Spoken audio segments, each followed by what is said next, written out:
Welcome to another GDS training video on WinBidPro version 15. This time I'd like to talk about how parts are treated when they're changed in the program. And parts meaning whatever framing system you've used to draw an elevation. In this case, we have a CT451. We're using the TrueLight Glass and Aluminum catalog. And each framing system is configured with certain parts. There's miscellaneous parts like screws, setting blocks, gasket. There's entrance parts, and there's those are for the entrance side of it. And then there's stock lengths. So all those parts can be changed and updated after you've created a job or even before, but they're handled specifically. So I'd like to explain that. So our master parts list has the complete list of parts for any given catalog. So this is the master list, a little over 3,000 parts. It's got all the part information, the number, description, all the codes, the pricing, the stock links, etc.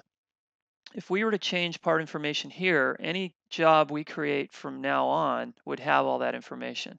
But if we make a change here now for a job we've already created, the job's not going to know we've changed it because every time you create a job, it creates a separate copy of all the parts for that job.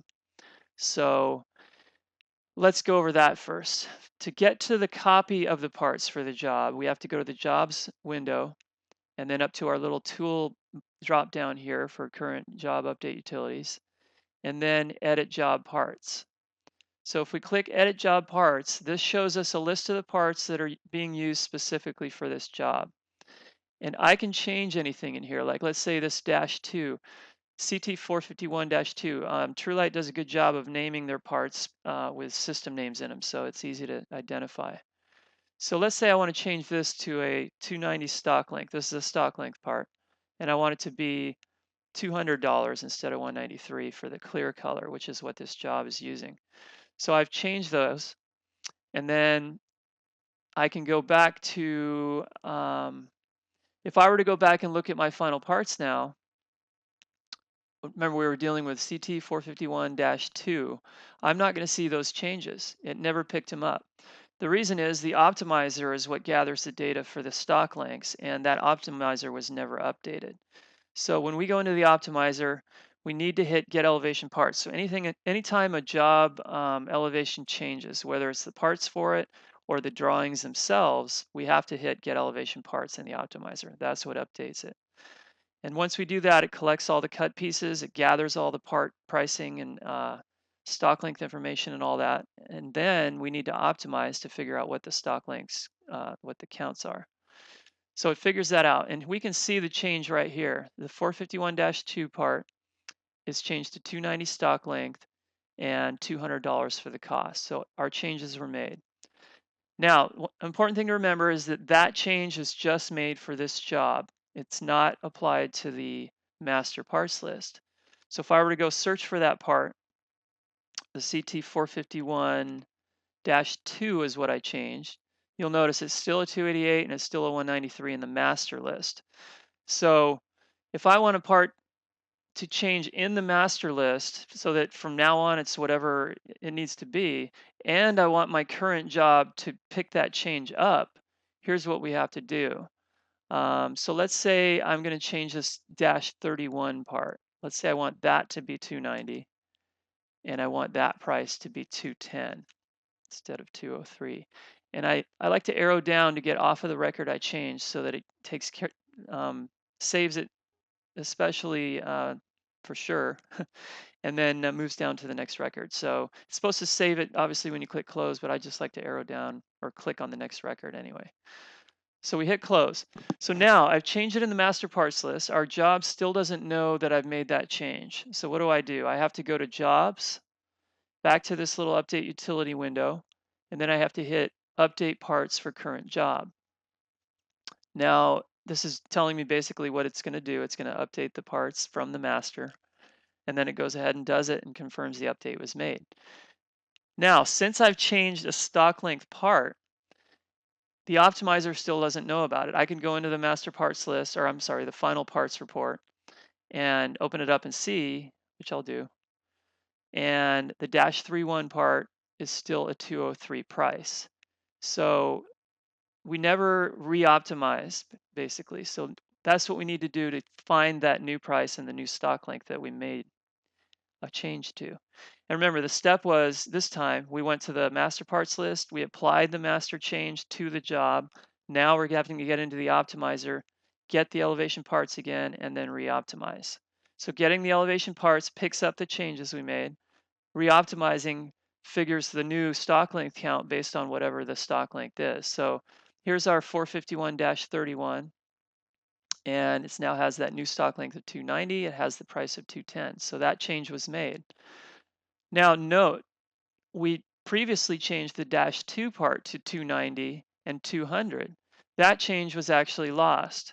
The reason for that is we made the change at the job level, and then after that, we reapplied the master parts to the job after we changed some master parts. So you're going to have to know what order you want to do things in, whether you want to change just the job and not have it apply to the master, or you always want to change the master and then have it apply to the job after you've done that. So you can also do the master first and then the job, and it's not going to wipe out anything. So you might have to play that back a couple times to understand it again, but that's basically the concept of it. Um, okay, so that was stock length parts. Now we need to deal with miscellaneous parts. So let's go back to final parts. We've got our setting blocks, screws, miscellaneous, gasket. Let's say we need to change something like a setting block. So here's our setting blocks. Here's an RSB-3. The current price on that is 77 cents. So let's say at the job level, I want to change the price of that setting block. Now I can always change it in the final parts report too, but if I redo anything, it's going to go fetch that change and overwrite the change I made, if that makes sense. So let's I'll explain that again. Let's go to here. We're going to edit job parts. Then we're going to look for that setting block part, RSB-3, and I'm going to tell it I want that to be, say, 90 cents. Oh, not $90, 90 cents. So that's a per unit price. I'm going to click off of that so I make sure it saves. And it's 90 cents for the RSB-3. So I'm going to close that. And I'm going to close this. And then if I go into the final parts and look at the setting block, it changed it for the one. Now I'm doing package quantity.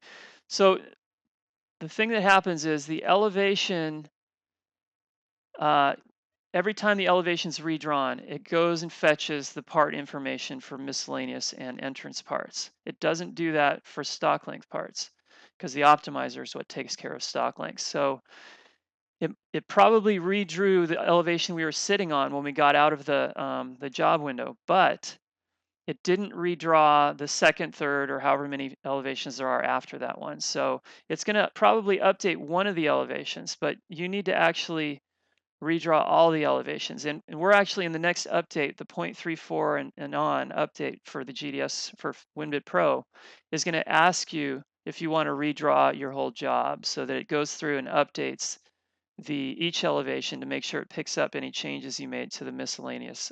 So anytime we get into those edit job parts or apply master part changes to the job, anytime you use those tools, it's going to be asking you to redraw the job, and then it'll just skip through and automatically redraw everything. So in our case, we're going to have to, until you get that update, you're going to have to redraw the elevations manually just by clicking next. So you'll have to know to do this if you went in and changed miscellaneous or entrance part information. Whether you did it through the master and applied it to the job or whether you went straight to the edit job parts. So just keep that in mind. And then in the 0.34 and non updates, it's going to ask you and it'll do it automatically for you. But for now, you're going to have to do that. Otherwise, your miscellaneous parts aren't going to show up for each elevation, the changes that you made, until the elevations are redrawn. So stock lengths is different. You just have to go to the optimizer. But miscellaneous and entrance parts, you're going to want to make sure you redraw each elevation in the job and then go to your final parts. So remember, we don't need to go to the optimizer if we change anything with miscellaneous or entrance parts. It's only stock lengths that get affected by the optimizer. So As soon as the elevations are redrawn, those changes will show up in the final parts report. And for the optimizer, again, you have to go in and re-optimize. So it's a little complicated. Watch this video again if you need to, for sure. And that 0.34 and newer update will, again, have a prompt that will help you redraw the elevations. That's it.